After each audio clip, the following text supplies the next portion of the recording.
irmãos para abrirem a Bíblia em 1 Pedro, no capítulo 1.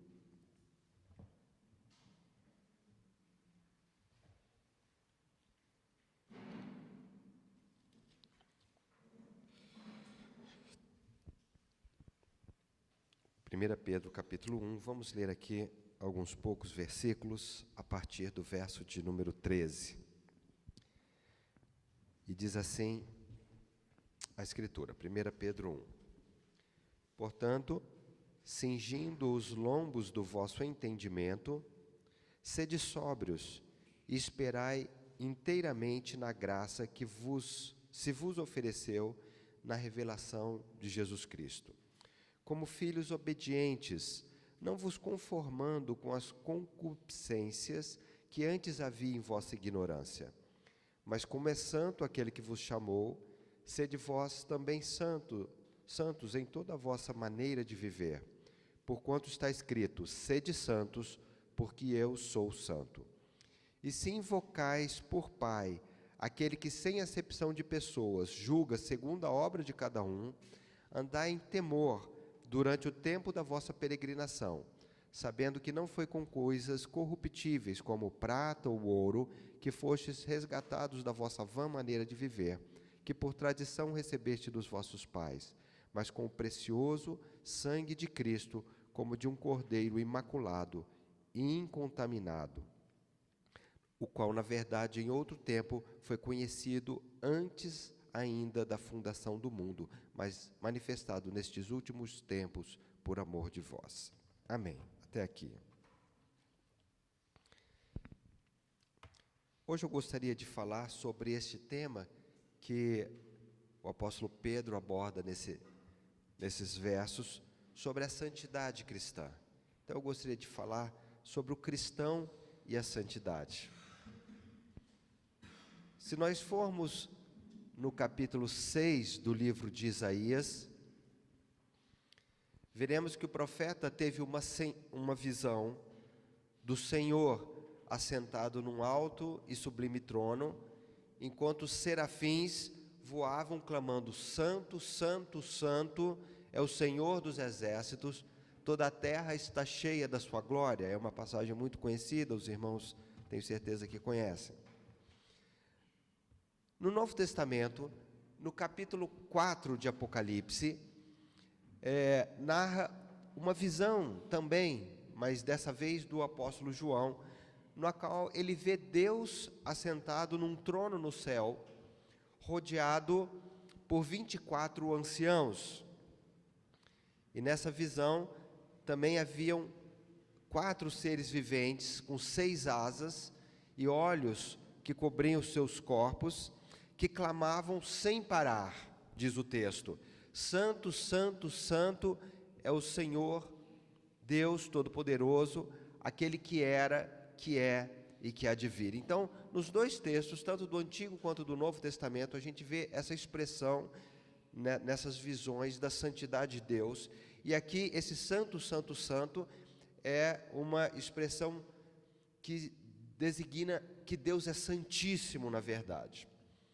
Na sua palavra, então, o Senhor se revela como um Deus santo. Na verdade, nós dizemos que a santidade é um atributo de Deus. Um dos atributos de Deus, algo que é inerente à sua própria natureza, ao seu próprio ser. Deus é santo. Isso caracteriza a pessoa de Deus, o ser de Deus. O termo santo na Bíblia é a tradução de um vocábulo hebraico, kadosh, no Antigo Testamento, e hagios, no Novo Testamento, no grego. No original, o vocábulo santo está associado a 2 ideias principais, 2 ideias básicas. A primeira dela é de separação. Na verdade, kadosh vem de um radical kad, que é o verbo separar, cortar. Então, kadosh é santo no sentido de que é separado, né? De algo que está separado. E o segundo sentido, que deriva desse de separação, é de pureza, não é? Por exemplo, você vai abastecer em alguns postos aí que tem baixa qualidade e o pessoal, para ter um lucro um pouco maior, batiza o combustível, né? Põe água no álcool, ou se não põe querosene na gasolina. Então, esse combustível ele está misturado, ele não é puro mais, não é? Então, a santidade traz essa ideia de pureza como algo que não tem mistura, tem uma única natureza, é íntegro, né? Nesse sentido, Deus é santo porque Ele está separado da sua criação. Deus não se confunde com a sua criação. No panteísmo, e hoje as religiões orientais, elas estão assim se difundindo muito rapidamente aqui no Ocidente, não é? Budismo, Nova Era, que tem origem também nas religiões orientais, eles estão se difundindo. E a maioria dessas religiões, elas creem no panteísmo. O panteísmo é uma doutrina que afirma que Deus é tudo e tudo é Deus, né? Eles não creem num Deus pessoal como o Deus cristão, mas eles creem em Deus como uma força, como uma energia, e eles dizem então que tudo é Deus e que Deus é tudo. Nesse sentido, você é Deus. Não sei se você já conversou com um budista ou já conversou com alguém assim que acredita em coisa na doutrina da Nova Era. Ele fala isso, não, você é Deus, todo mundo é Deus, né? Eu sou Deus. E, na verdade, esse conceito é contrário à revelação da Bíblia, porque a Bíblia ensina que Deus é santo no sentido de que Ele está absolutamente separado da sua criação, né? Mas a santidade divina, num outro sentido, também diz respeito à pureza e à bondade absoluta de Deus. Então, Deus é não só separado, mas Ele é puro, no sentido de que Deus está completamente separado do mal e não pode ser contaminado por qualquer forma de mal. Deus é não somente pessoalmente isento de toda perversidade ou de todo mal, mas Deus também é incapaz de tolerar a mera presença do mal, do pecado, né? Então, Deus é um ser que está separado e também é um Deus que é puro e também não se mistura com o mal. Por isso, a Bíblia dá grande ênfase a que o crente deve ser como Deus é. Tanto o Antigo Testamento quanto o Novo Testamento dão muita ênfase a que o crente deve ser santo, não é? Quando nós vamos no Antigo Testamento, por exemplo, na lei, a gente vê lá em Levítico 20, 26, e ser-me-eis santos, porque eu, o Senhor, sou santo, e vos separei dentre todos os povos para serdes meus. Então, aqui nesse versículo, a santidade tem essa ideia de separação. O povo de Israel, Deus estava fazendo uma aliança com o povo de Israel, e como Deus era santo, agora o povo era santo no sentido de ser separado para Deus. Então, o povo não poderia se misturar com aqueles outros povos, e nem se misturar com os povos, com a religião daqueles povos, adotar a prática daqueles povos que eram vizinhos de Israel. E Pedro, nesse texto que nós lemos, ele também cita os versos do Antigo Testamento, quando ele diz: mas como é santo aquele que vos chamou, sede vós também santo em toda a vossa maneira de viver. O princípio aqui é, se eu me relaciono com um Deus santo, eu mesmo preciso ser santo na minha vida, não é? Então, no Antigo Testamento tinha essa ideia, quando a gente lê o Antigo Testamento, a gente vê que essa ideia de separação é uma ideia muito forte quando fala da santidade do povo de Israel, mas já ali no Novo Testamento existe a ideia de santidade como pureza. Por exemplo, quando Jesus diz que o cumprimento da lei é amar a Deus de todo o coração, de toda a alma, de todo entendimento e com todas as forças, a ideia aqui não é tanto de separação, mas é uma ideia de pureza. Se eu amo a Deus com todo o meu ser, né, com força, entendimento, Então, se eu amo a Deus com todo o meu ser, não há espaço na minha vida para ter amor a outra coisa, amor ao dinheiro, amor ao pecado.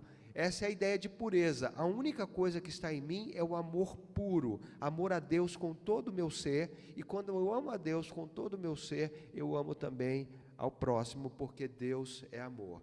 Então tem essa ideia de pureza aqui, não é? Quando a pessoa pensa, por exemplo, em pureza sexual, de você, que Pedro fala aqui na sua epístola, para os irmãos abandonarem as concupiscências, né? Concupiscência da carne, o desejo lascivo, porque na impureza sexual, a pessoa vê o outro como um objeto, né? Eu vou usar o outro para o meu prazer, e óbvio que isso não é amor. Então, isso é oposto à santidade, porque a santidade traz essa ideia de pureza. Não, tudo que há em mim é amor a Deus, eu amo a Deus com todo o meu ser, mas eu também amo ao meu próximo com essa integridade. Mas a Bíblia tem muito a nos revelar sobre a santidade, algumas ideias centrais a respeito de santidade na nossa vida como cristão. No Novo Testamento, a ideia de santidade não está tanto associada à nossa separação de outros povos, nossa separação do mundo, não é? Aliás, muitos crentes hoje, eles têm essa ideia de santidade. Se eu sou crente, eu sou santo, então eu vou me afastar do mundo, eu vou me fechar aqui na igreja, eu vou me separar de tudo, mas essa não é um conceito bíblico. Jesus nunca fez isso. Jesus estava junto com os pecadores. Porque no Novo Testamento a ideia de santidade é muito mais uma ênfase na pureza espiritual, na pureza moral, na pureza interior, no afastamento do mal e não no afastamento das pessoas, não é? Mas um ponto importante na doutrina da santidade bíblica é que a santificação não é uma condição para a salvação, mas algo que Deus faz naquele que Ele salva. Presta atenção, porque isso é muito importante e existe muita confusão nessa matéria hoje em dia. A santificação não é uma condição para a nossa salvação, mas é algo que Deus faz na vida daquele que Ele salva. Ao anunciar o nascimento de Jesus para José, o anjo diz que Jesus salvaria o povo do pecado deles. Ele diz: lhes porás o nome de Jesus, que é Josué, né? Em hebraico. Jesus é grego, mas é uma transliteração de Josué. Josué significa Deus salva, né? E o anjo falou: você vai pôr o nome dele de Jesus, porque ele vai salvar o seu povo do pecado deles. Então, essa ideia de que Deus nos salva do pecado e não no pecado, quer dizer, Deus não vai me salvar apesar de eu ser um pecador, ou me salvar para eu continuar no pecado, mas a salvação é uma salvação do pecado, ou seja, Deus quer me salvar para me tirar do pecado, para desfazer os efeitos do pecado na minha vida. Nesse sentido, a salvação envolve muito mais do que a salvação da pena do pecado, e muita gente tem essa ideia hoje. Não, eu sou salvo. O que significa isso? Significa que eu não vou para o inferno, não é? É verdade, se você está salvo, você não vai para o inferno, você vai ser salvo da pena do pecado, mas a salvação abrange muito mais obras do que simplesmente a salvação da pena do pecado. Ao nos redimir, Deus pretende curar, consertar, desfazer todo o mal que o pecado trouxe na vida do homem, não é?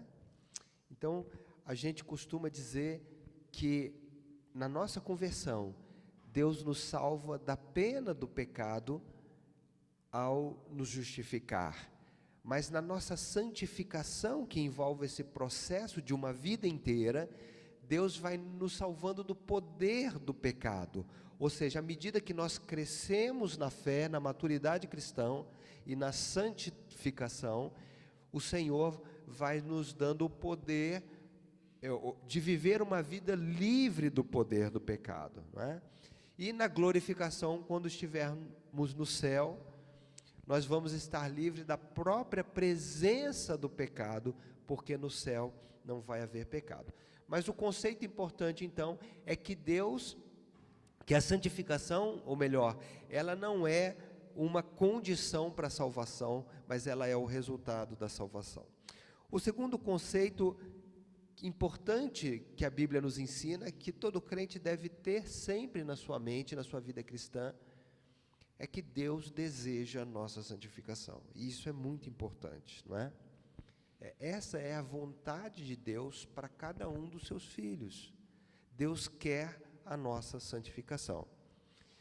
E ao escrever acerca da pureza sexual, esse tema, pureza, quando a pessoa pensa em santificação, muitas vezes pensa em sexo, né, da pureza sexual, e santificação engloba a pureza sexual, mas não somente isso, engloba todas as áreas da nossa vida. Mas nesse texto em particular, Paulo falando da pureza sexual, na primeira epístola aos Tessalonicenses, capítulo 4, verso 3, ele diz: porque esta é a vontade de Deus, a vossa santificação. Muitas pessoas falam assim, eu quero saber a vontade de Deus, eu quero saber a vontade de Deus, mas Deus já revelou muita da sua vontade para as nossas vidas, né? Antes de nós querermos saber novas vontades de Deus, a gente precisa atentar para aquelas que Ele já revelou na nossa vida. E um pouco mais adiante, no verso 7, Paulo afirma que Deus nos chamou para a santificação, 1 Tessalonicenses 4, 7. Então, o chamado do crente, o chamado do cristão, é um chamado para a santificação, que, como eu disse, engloba todas as áreas da nossa vida, não é? O meu coração precisa haver nele apenas o amor a Deus e o amor ao próximo. Tudo que rege a minha conduta, tudo que rege o que eu faço, tudo que rege o que eu falo, deve ser guiado por esse amor integral a Deus e o amor ao meu próximo. Tudo que passa disso é pecado e é contrário à vontade de Deus. Um terceiro ponto: Deus trabalha em nossa vida para nós sermos participantes da sua santidade. Então veja que coisa interessante, Deus pede que nós sejamos santos, mas Ele mesmo trabalha em nós para compartilhar a sua santidade em nós. Então, fazendo um contraste entre a correção que os nossos pais nos davam quando nós éramos crianças, com a correção de Deus na nossa vida, o autor de Hebreus ensina lá em 12:10. Aqueles, nossos pais, né, na verdade, por um tempo nos corrigiam como bem lhes parecia, mas falando de Deus, para nosso proveito, para sermos participantes da sua santidade. E esse conceito é um conceito maravilhoso. Deus quer dividir a sua santidade conosco. Quando nós fazemos o nosso discipulado aqui na igreja, nós estudamos acerca dos atributos de Deus, não é? E os teólogos classificam os atributos de Deus de várias formas.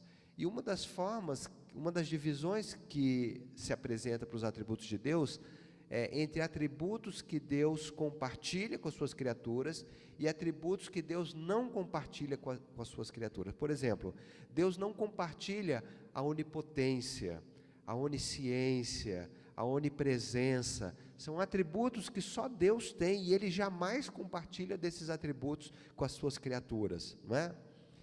Os demônios não são onipresentes, nem oniscientes, nem o diabo é onipresente, nem onisciente, porque só Deus tem esses atributos e Ele não compartilha. Mas existem alguns atributos que Deus compartilha com as suas criaturas. Por exemplo, o amor.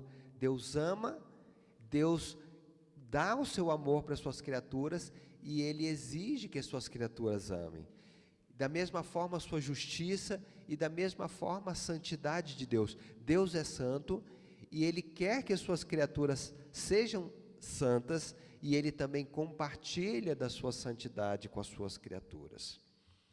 Então, a santidade é um atributo divino que Deus comunica aos homens, não é? Ainda que de uma maneira limitada, porque a nossa santidade não é como a santidade absoluta de Deus, não é? Mas nós somos sim participantes da sua santidade. E Ele, como Pai, trabalha para nos santificar, trabalha nas nossas vidas, nos corrigindo, como falou o autor de Hebreus, não é? Às vezes nós, como crianças, fazemos coisas que não são exatamente aquilo que nós devemos fazer, aquilo que Deus gostaria que nós fizéssemos, mas Deus, com seu amor, trabalha nas nossas vidas como seus filhos para nos corrigir e para compartilhar conosco da sua santidade. E se nós repararmos bem, nós vamos ver que o mesmo princípio já se aplicava no Antigo Testamento ao povo de Israel. Às vezes a gente acha que esses conceitos são conceitos do Novo Testamento, mas não é verdade. Deus exigia que o seu povo fosse santo, mas era Ele mesmo que o santificava, né? E o Senhor fala assim em Levítico 28, a gente leu o 27 que falou assim, sede santos. Aí logo no versículo seguinte o Senhor fala assim, eu sou o Senhor que vos santifica. Olha que coisa bonita, não é? Deus fala para você, você tem que ser santo. Mas imediatamente Ele te diz, eu sou o Senhor que te santifico, não é? Deus não nos exige algo que Ele também não nos dê. Agora, um quarto ponto acerca da santidade. Todo cristão deve buscar a santidade na sua vida pessoal, na sua vida espiritual. Nós precisamos buscar a santidade, não é? No Antigo Testamento, Deus dava essa ordem, portanto, santificai-vos e sede santos, porque eu, o Senhor vosso Deus, sou santo, né? Da mesma forma, no Novo Testamento, ensina que nós cristãos, como os filhos de Deus, devemos sim buscar a santidade. É algo que Deus quer, é algo que Deus faz, mas também é algo que nós precisamos buscar. E alguns versículos são muito interessantes nesse ponto. Veja Mateus 5,48. No Sermão da Montanha, Jesus dando alguns ensinamentos, na verdade, dificílimos de cumprir, ali no Sermão da Montanha, e ele diz, sede vós perfeitos, como perfeito é vosso Pai que está nos céus, não é?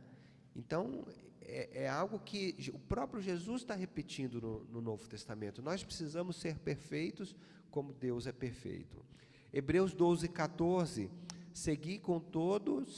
segui a paz com todos e a santificação, sem a qual ninguém verá o Senhor. Então aqui tem mais uma orientação para nós seguirmos a santificação. Quer dizer, perseguirmos a santificação, irmos atrás da santificação, procurarmos a santificação na nossa vida. Não só a paz, não é? A paz todo mundo quer, seguir a paz com todos, mas também a santificação na nossa vida pessoal. E o apóstolo Paulo, em Romanos, nos diz, assim como apresentastes os vossos membros para servirem à imundícia e a maldade para a maldade, assim apresentai agora os vossos membros para servirem à justiça, para a santificação. Mas agora, libertados do pecado e feitos servos de Deus, tendes o vosso fruto para a santificação e, por fim, a vida eterna. Então, o apóstolo aqui também diz assim, olha, no passado, vocês apresentaram os vossos membros para servir à imundícia e à maldade. Mas agora que vocês foram libertos do pecado, ofereçam os vossos membros para servirem a Deus e à justiça. Então, esses textos todos expressam uma atitude ativa do cristão de procurar ativamente a santidade na sua vida, né? E um quinto e último ponto que eu gostaria de meditar nesta manhã é como nós podemos conciliar esses dois princípios? Então, aparentemente, em função do que eu falei aqui, existe uma contradição, né? Deus quer que você busque a santidade. Existem textos que falam isso, mas outros textos dizem que é Deus quem nos santifica. Existe uma contradição aparente nesses dois tipos de textos. São vários textos, na verdade, né? Sou eu que tenho que buscar a santidade ou é Deus que me santifica? Os dois, não é? E tem havido muita confusão acerca desses textos, porque algumas igrejas e alguns irmãos, quando vem o texto que é Deus que nos santifica, ele acha que nós podemos viver uma vida de qualquer maneira, né? Sem regra. Não, porque é Deus que me santifica, então tudo bem. Outros cristãos, se baseando nos textos que fala para eu buscar a santificação, eles tendem a ir para um extremo oposto do legalismo. Não, eu tenho que ser santo, como se buscar a santidade fosse até uma condição para ser salvo, e que se você não for santo, fizer alguma coisa errada, você vai perder a salvação. Então, entre o extremo do legalismo e o outro extremo do antinomismo, de você ter uma vida cristã de qualquer maneira, sem regra, existe um ponto de equilíbrio que é o ponto da palavra de Deus. Como eu concilio essas duas verdades bíblicas, de que eu devo buscar a salvação e de que Deus me santifica, sem cair no legalismo por um lado, ou sem cair no antinomismo por outro lado? E Paulo nos dá uma importante lição desse assunto no livro de Gálatas, quando ele escreveu justamente para contestar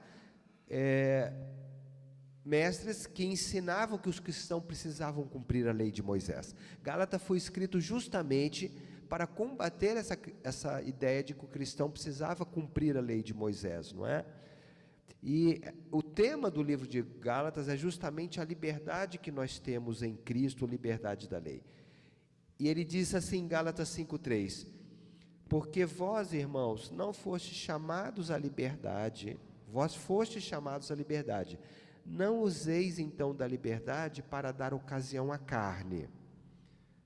Digo, porém, andai no Espírito, e não cumprireis a concupiscência da carne. Aqui está o segredo, não é? Nós somos livres do legalismo, mas nós não devemos usar a nossa liberdade para dar ocasião à carne. E como é que nós fazemos isso? Andando cheios do Espírito, andando no Espírito, nos enchendo do Espírito, vivendo a nossa vida guiados pelo Espírito Santo. Então nós vamos viver uma vida que agrada a Deus, e nós vamos ver a santidade de Deus cumprida na nossa vida. É justamente quando nós andamos no Espírito, quando nós andamos cheios do Espírito, que nós temos a nossa vida santificadas por Deus. Não um legalismo, não uma lista de coisas que eu posso fazer e de coisas que eu não posso fazer, porque nós temos essa liberdade em Cristo. Mas quando eu me esforço no meu dia a dia para me encher do Espírito, quando eu reservo um tempo do meu dia para buscar a Deus, para ter meus momentos diários devocionais com Deus, para ler a Bíblia, para meditar nas Escrituras. O salmista fala que o homem que medita na Bíblia de dia e de noite é bem-aventurado, né? Então eu separo meu tempo para ler a Bíblia, eu passo o dia inteiro meditando naquilo que eu li. Eu tenho meu tempo de oração, mas eu faço minha oração silenciosa ao longo de todo o dia também. Quando eu reservo o meu tempo para buscar a Deus, para estar junto com Deus, para derramar o meu coração na presença de Deus e escutar Deus falando comigo através da sua palavra, quando eu me encho do Espírito dessa maneira, eu vejo os frutos do Espírito na minha vida, eu vejo a santidade de Deus se manifestar na minha vida e no meu caráter, sem cair para o legalismo e sem cair para o antinomismo. Amém? Que essa palavra fique no nosso coração, porque se trata de algo muito importante revelado nas Escrituras. Deus quer que nós sejamos santos, Deus quer que nós busquemos a santidade, e o Senhor mesmo é quem nos santifica. Que nós vivamos a nossa vida nessa busca diária de nos encher do Espírito Santo, de buscar ser guiados pelo Espírito Santo e de andar no Espírito Santo. Amém? Que Deus nos abençoe, nos dê uma semana cheia da sua presença, da presença do Espírito Santo para nós, para a nossa família, para os nossos lares. Vamos ficar de pé, encerramos o nosso culto aqui.